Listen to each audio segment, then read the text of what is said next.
In today's video, I'm going to teach you how to use negative prompts in Midjourney. Negative prompts are a simple way to tell Midjourney what you don't want in your image. Think of them as gentle blockers that steer the model away from unwanted objects, styles, or artifacts that keep showing up. Start by opening Discord and navigating to your conversation with the Midjourney bot. If the chat isn't already open, click on the Friends tab, search for the bot, and open the direct message thread. You can also work in a server where the bot is enabled, but a direct message keeps your prompts and results organized in one place.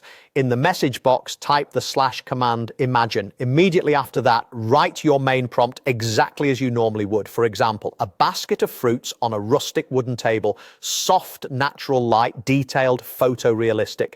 To add a negative prompt, include a space, then type no followed by the things you want to exclude. Using our example, you might add no banana to keep bananas out of the image. Press enter to submit your prompt.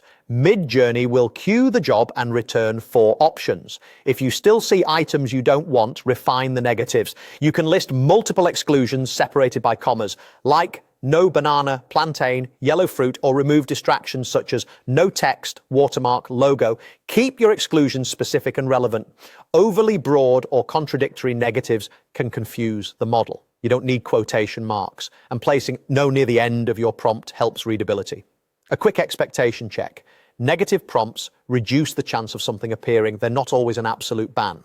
If something slips in, strengthen your wording, add synonyms for the unwanted item, or narrow your main prompt so there's less ambiguity. For instance, if banana still shows up, try excluding related terms and reinforce the subject you do want, like apples and grapes only, alongside your no list. If you lose track of your conversation with the bot, click on Friends again and jump back into the same thread.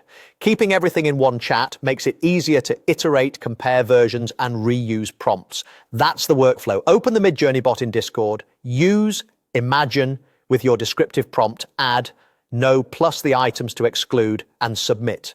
With a little practice, negative prompts become a powerful way to remove visual clutter, avoid unwanted objects or styles, and guide Midjourney toward exactly what you envisioned. Give it a try today. Start simple and refine as you go. Clear, targeted negatives paired with a focused main prompt will deliver cleaner, more consistent results.